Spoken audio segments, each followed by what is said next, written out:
You found yourself on another episode of Locked On Bulls. On today's episode, I'm going to be talking about who steps in to the leadership role left by DeMar DeRozan for the Chicago Bulls next season. We're going to talk about all that and more on today's Locked On Bulls.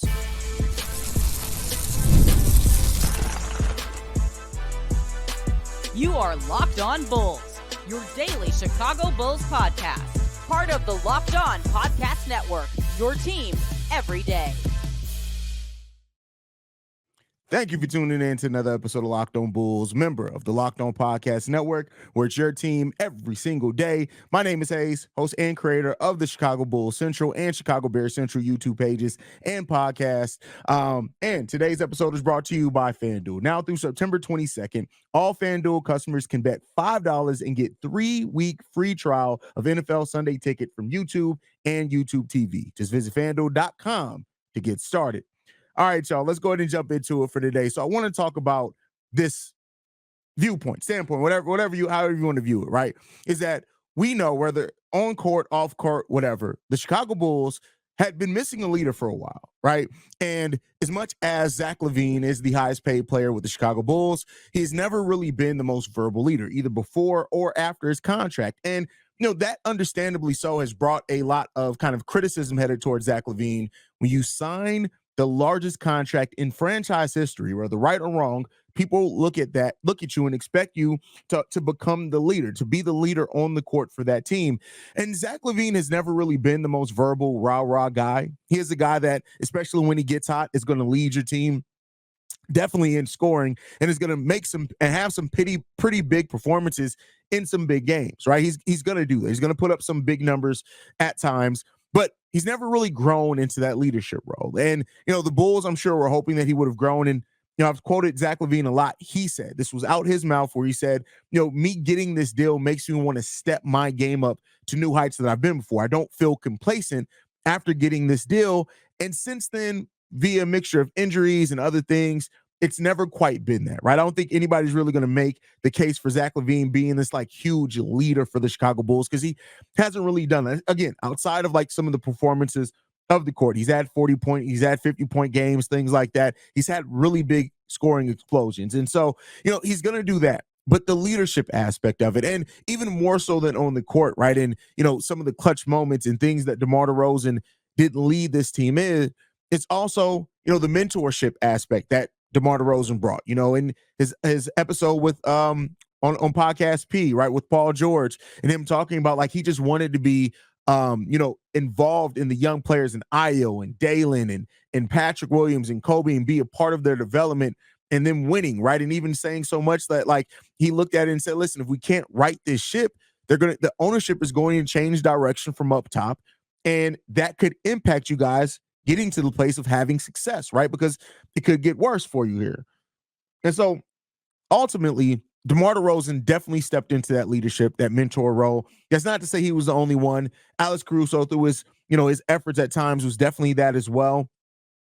But the Bulls are lacking leadership. And that is going to be sometimes putting the team on your back in key moments. That's going to be taking the younger players under your wing. And so the question that now is there for the Bulls, and I think it's bigger than what a lot of people, kind of realize at times, is who's going to step into that. And at times like this, you would like to think that you have a coach with a strong mindset, a strong leadership ability, and the coach is going to be the one. If this was ever a Greg Popovich or Eric Spoelstra led team to where they didn't have that on the court leader, you expect them, through their personality, through their leadership, to kind of assume that mantle. Billy Donovan, or I don't even know if necessarily he's somebody who empowers players. He empowers the guys, that he allows to be themselves and things like that.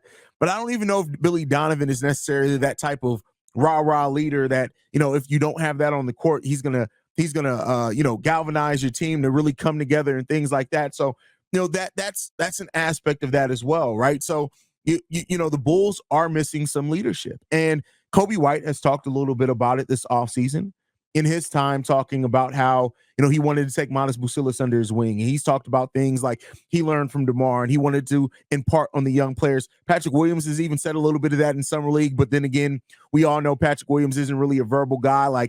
Patrick Williams isn't even showing an ability to consistently lead himself yet, much less, a team yet. So, no, but that question exists. And I'm not here to say who was going to become the leader, because I think ultimately you allow that to develop on its own, right? You allow that. And Kobe White has shown some of those leadership moments, stepping into the starting point guard role last season. Yeah, that's going to change a little bit for him this upcoming season, but he has shown, him scratching the surface as a leader and being somebody. Io has shown some leadership qualities as well, even sometimes on the court, when DeMar was getting a little fired up, kind of pulling DeMar to the side and things like that. So, we have guys that, can show an ability to be that, but who's going to step into that role, at least for the 2024-25 season for the Bulls, is another developing story to watch for this team, is who's going to step into that. Now, I will say this. I think if Matas Buzelis develops the way that we want him to develop, you can clearly see him becoming a leader on the team with his edge, with the way that he likes to talk shit, with the way that, he just goes out there and has that mentality. You can see that leadership mentality and qualities in Matas Buzelis, but you don't really expect that to come from a rookie, right? There's very rare that a rookie comes in and brings that and kind of takes over a leadership role going into it. So you're looking at me. If we're looking at the candidates to become to step into a leadership role for the Chicago Bulls next year, of course, I'll have Kobe White number one.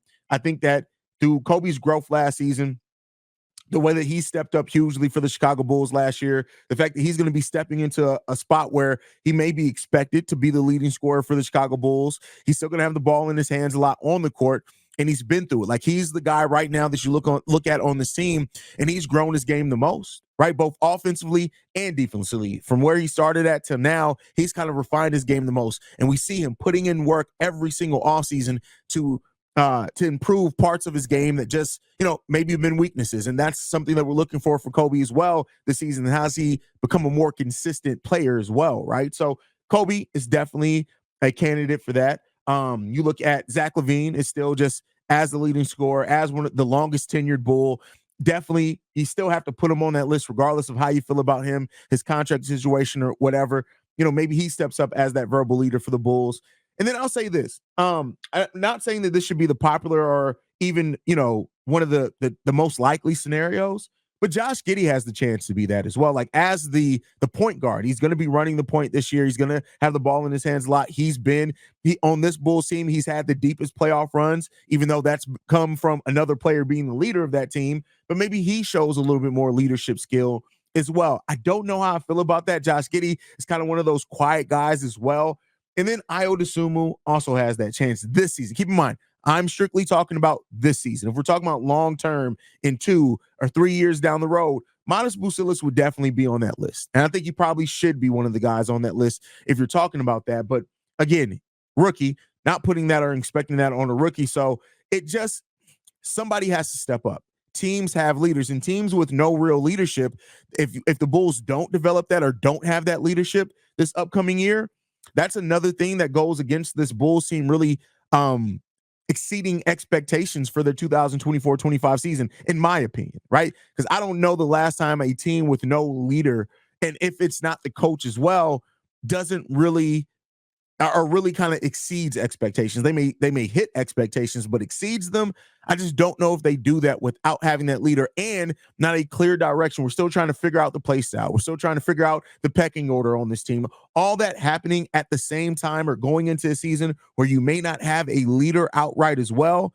It just leaves a lot of questions on, all right, what's going to come of it for the Bulls and what's going to come over for the team. And this is another way that we can see development from some of these young guys, is who wants to grab the bull, preferably by the horns, and really start guiding the direction of this team and be that player on the court that really, in that huddle, right? When it's a close game, when things get tight, who's going to get everybody focused on the same page, right? Who's going to take, when you have one of those duels or somebody's going off on you, but your team's close and things like that, who's going to be that player that wants that ball in those key moments and excels at that? So, I know that, some people think that it may be this kind of battle between Kobe White and Zach LaVine in that case. And I'm not here to say that it won't be, but I am here to say that, watching that is another thing that I, for one, am excited about to see develop over this season. Who develops into a leader, if anyone? And like I said, if nobody develops into that leadership role,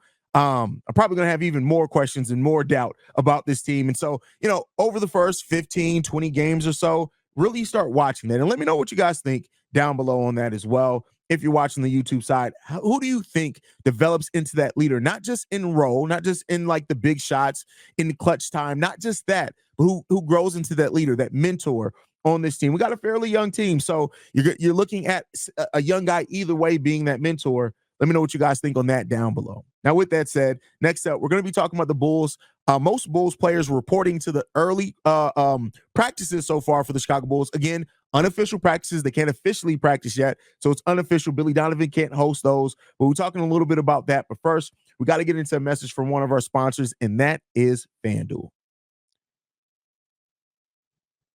All right, guys, we've been talking a lot about FanDuel here recently and the deal that they have going on that we're going to be talking about. But listen, FanDuel is America's number one sports book, and they're America's number one sports book for a reason. And with basketball on its way back, football's back right now, baseball's still going on. We got a lot of things going on right now. WNBA still going on. It's a lot of reasons to look into and sign up for FanDuel right now. So make sure you guys look into that.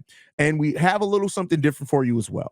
Now through September 22nd, all FanDuel customers who have a $5 bet can get a three-week free trial for NFL Sunday Ticket on YouTube and YouTube TV. This is an extremely great deal here. 3 free weeks of NFL Sunday Ticket. That gets you all your out-of-market games on that you have access to. Get that.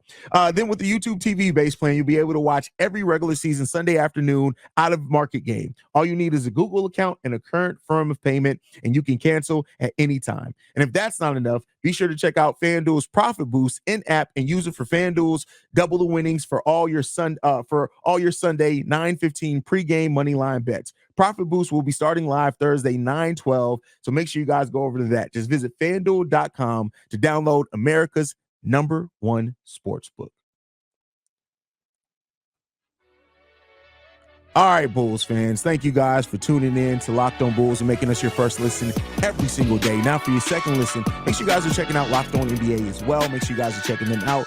But with that said, man, let's go ahead and talk about it. So every year, some Bulls players return early to Chicago to start practicing there. And reportedly, they've had a pretty good turnout so far, and that almost all the Bulls have chosen to come early and to be part of those practices. Now, it's not everyone. It's not mandatory. It's not, it's not something that, I'm going to knock any player for not being a part of. But the reason why I want to point this out, and the reason why I do think that this is a big thing to look at, is the fact that, listen, the fact that the Bulls are there for September workouts at the Advocate Center, and that Zach LaVine was one of the first players to return, to me, that shows the players are locked in, right? And I think players understand, whether it's through their own reasons. I know people are going to say, well, yeah, Zach LaVine is tuned in because Zach LaVine is the guy who reportedly wants out. His trade value's down. He has a lot of people to prove wrong. But I think even outside of that, just getting these players on the same page. It's been a long time since we've had as much change to the Chicago Bulls roster as what we had this offseason. And because of that change, to get more people in the building and to start practicing together, start learning each other's tendencies, that's a really good thing. I hope that Josh Giddey's there. With Modest Bucilis being from the Chicago area, I have no doubt that him and Io are there. Io was one of the players who never left Chicago. He was working out with Peter Patton and those guys all offseason last year, and went other places to work out too, but he's pretty much in Chicago the whole time. So if these guys are there, they're at the Advocate Center, they're doing their workouts, they're going through things, learning with each other, working out together. That's something that helps. When we talked about in that first segment is leadership. Who's going to step into that mentorship role? Another thing that's just as important as that with a team is the relationship between the players and the chemistry that they have. And so when you work it out with somebody day in and day out, when you guys are going up against each other in practices, even though it's not organized one-on-one or whatever it is, you understand that player's tendencies. You understand where they like the ball. You understand how fast they can cut. And if you need to make the pass higher or lower, those type of things. So working on a little bit of that. And especially with the younger players as well. You look at players like a Julian Phillips, like a Dalen Terry, like an Io DeSumo, like a Modest Bucilis, right? These guys being in there and working with the Chicago Bulls trainers, working with, again, they can't have organized practices, so Billy Donovan can't lead the practices, but they can go and pull a coach to the side and say, hey, what do you think about this? How do you feel about, me doing this? Like, what pointers do you have? And so that's a really good thing. And that's something that, we've had before in prior years. I always remember the year it was Jim Boylan's first year of the full-time head coach, right? Not the year after he had took over in midseason, but the first year full head coach. And John Paxson like, yeah, so excited to have our guys in our building. And they like posted a picture of like campaign and a bunch of the Bulls players that aren't here anymore. Like maybe it was Denzel Valentine and those guys like working out. And it's like, yeah, nothing came out of that. So I'm not here to sell you guys a dream and to tell you that we're all of a sudden going to be this so much better team because we're showing up early to September workouts. But I will say it helps, right? It doesn't hurt. And that's the most important thing there is to put yourself in a position where you're doing things that are helping your growth and development. And I, for one, listen, the Bulls hired a player development staff. You have a full staff that is focused on nothing but developing the players that you have in-house. And so hopefully Manas Busilis and these guys are taking advantage of that as well, because that's what you need. You're we're in an evaluation period. Despite some Bulls fans thinking we'll be lucky to win 30 games, despite some Bulls fans thinking the Chicago Bulls can win 40 or more games, all because, Josh Giddey was reported to be the 11th best playmaker, and we got 4 players in the Hoops Type 100. No matter what you think, right, is that this is still a team that is trying to gain that direction. We're still a team that's trying to gain an identity. And we've been trying to gain an identity for basically 3 years, right? So, you want to put your team in the best situation to overcome hurdles. And that's what this does to me. And that's what hearing that we have so many Bulls players showing up, that's what it does. And so, it's good. And this came from KC Johnson, is that almost full participation for September workouts. Now, I don't know who's there and who's not, right? Exactly. I wish that came out. I'm sure we'll get that in the coming days. Since he tweeted that, I'm sure that'll be coming at some point or not. But almost full participation to me means the guys that need to be there are the guys that are there, right? And Ernolap Batum, right? Hopefully he's there as well. The guys who are on Exhibit 10 deals and EJ Liddell, Kenny Lofton Jr., THT, hopefully those guys are there also. You want a spirit of competition. You want competitive nature. You want your guys to be working out. You want your guys to be locked in, regardless of what happens this season. No matter how good or how bad the Chicago Bulls are, it does not hurt for the Bulls to do this thing. And let's hope that continues, man. And we're a team that has no culture right now, right? And I'm going to say that. I know there are going to be some people that disagree with that, or maybe even say the culture right now is struggling. And hey, if that's your opinion, I can't knock you on that. We have struggled a lot. We've gone through a time of great suffering. That's what we've had. Great suffering. But outside of that suffering, we got some talent on this team. We do. And we'll see how it all comes together this season. That would be the story of the season. That's the thing everybody's looking at, is see what happens here. I think a lot more people are interested in the Bulls than, just to see, not necessarily hopeful that the Bulls are going to win a bunch of games or anything like that. But I think people are looking at this Bulls team and wondering what the hell is going on? What's going to happen there in Chicago? Are they going to trade their veterans, Nikola Vucevic and Zach LaVine, right? Are some of the young guys is this finally the season that Patrick Williams steps up? Did did the Bulls get it right in Manas Busilis? Does Josh Giddey look like the Josh Giddey that has all that potential in the world? Does he look like that guy here? Can Kobe White do it again? Right? There's so many questions around this Bulls team, and that's part of what leads to the uncertainty, because, if Kobe had been having the season that he had last year, 2-3 seasons in a row, there'd be more confidence in it, right? I would be more confident. Not to say that I doubt Kobe White's ability or doubt how good Kobe White is. It's just, hey, can you do it again, right? That's definitely in the back of my mind, is can you do it again? And so, through all the offseason workout videos, the Lonzo Ball question, that's another one that I didn't mention, right? Is Lonzo there? That's a huge question. Is Lonzo at the September workouts? Is Lonzo there? Now I got to start calling, some people that I know, a little bit of insiders that I know, to see if Lonzo Ball is there. Because I tell you what, if Lonzo Ball is out there in practice guarding Zach LaVine, guarding Kobe White, he's ready. He's ready, right? I don't know how much he's going to play, but he's ready if that's what's happening. All those type of things. It's great seeing Lonzo work out against people we don't know. But if he's there working out, going in one-on-ones, having scrimmages with Kobe White. That may change my opinion a little bit on if Lonzo is going to get cleared or not. So overall, overarchingly, whatever you want to call it, man, I'm glad to hear that the Bulls have showed up early to the September workouts.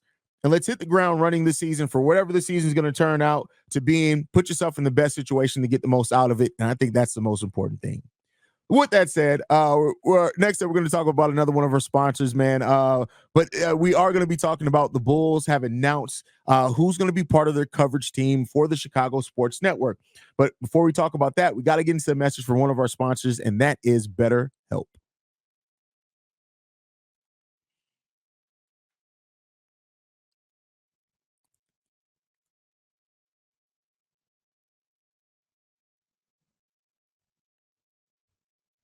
All right, Bulls fans. So, you guys know this show is sponsored by BetterHelp, and I've been a big proponent of mental health for a long time. And like I told you guys all the time, especially when we talk about BetterHelp, going and seeking out therapy doesn't mean something's wrong with you. It's a sign of something being right. When you go out and work out, nobody's asking you, hey, what's wrong, right? You're trying to get your body healthy. You want to keep your mind healthy as well, and BetterHelp can do that. What's something that you've always wanted to learn? As an adult, do you make time to learn new things as often as you like to, or was that lost in childhood?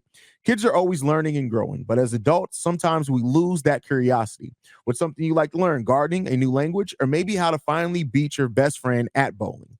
Therapy can help you reconnect with that sense of wonder, because your back to school era can come at any age. If you're thinking about starting therapy, go and give BetterHelp a try. It's entirely online, designed to be convenient, flexible, and suited to your schedule. Just fill out a brief questionnaire and get matched with a licensed therapist and switch therapists at any time for no additional charge. Rediscover your curiosity with BetterHelp. Visit BetterHelp.com/LockedOnNBA today to get 10% off your first month. That's BetterHelp, HELP.com/LockedOnNBA. All right, Bulls fans.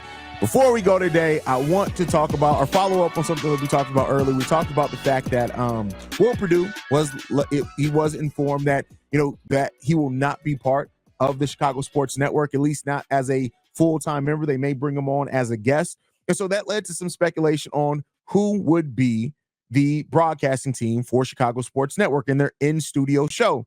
Well, that was announced officially today, and so that in studio team will be Jason Goff, who was with NBC Sports Chicago. He also hosts the Full Go podcast over on The Ringer. Make sure you guys check that out. Kendall Gill also will be on that show. Former Bull player. A lot of people do like Kendall Gill. And then also Casey Johnson will be part of that team as well. The last update that we got from Will Perdue was mentioned in that release that Casey Johnson's role was still being determined. But I think when it comes down to it, as the insider that Casey Johnson is, I highly doubted that they weren't going to have Casey Johnson a part of it in some part. Now, the question was he going to be part of the in-studio show or not? But he is going to be there. And so per this release, it is what it is, man. They're going to be the pre and post game team. That we bring in expert analysis and deep reporting experience and offer fans comprehensive and engaging coverage. So listen, the Chicago Sports Network is now, we know their Bulls coverage. And that's the thing that a lot of people were wondering, right? And while there's still some controversy going on right now with Chicago Sports Network, I want to be clear with that. And I'm waiting kind of more details. We'll probably cover that on Monday's show first thing, because there's now been some doubt on, is that going to be behind a paywall in some cases and scenarios. So be on the lookout for that as we update that. We'll talk about that as it goes forward as well. But that is something to look out for, man. So, hey, when it comes down to it, this is basically the same team that you got over on NBC Sports Chicago. So if you guys like that pre and post game show, you're getting basically the same guys minus Will Perdue. And I didn't know until I did that episode that so many people had issue with Will Perdue. Like, a lot of the Bulls fans kind of sounded off. Basically, I understand that Will Perdue does have some antiquated views of basketball. I mean, that just is there. But like I said, I don't always agree with Will Perdue myself either. But again, he's going to be somebody that if Will Perdue wants to create a platform, he wants to get on a platform, that case is always going to be there. The chance is always going to be there. And so, we'll ultimately see what happens and what comes down with that. But ultimately, so now we know who's going to be covering our Chicago Bulls over on the Chicago Sports Network. Unfortunately, it's not me and Pat, the designer. I mean, I feel like they made the wrong decision there. I feel like, that's just a little inside joke there. But yeah, so that's what we know there. And the broadcast team is going to stay the same with Adam Amin, Stacey King. They're even bringing over the same producer who was producing the games before. So not going to be a whole lot of change there either. So a lot of things are kind of staying the same with the Chicago Sports Network. Just a new home for it. But let me know what you guys think on that. But that's my time for today, and that's my time for this week. I'll see you guys again on Monday. If you want to follow me, you can do so personally at CEO Haize. If you want to follow the podcast, you can do so at Locked On Bulls. We are free and available on every podcasting app and platform of your choice, as well as YouTube, the Odyssey app, Amazon Fire TV, and we have a new outlet that we're going to be on that we'll be announcing very, very soon. So stay in tune for that one as well, man. That's my time. I love you guys. Go Bulls, y'all. Peace.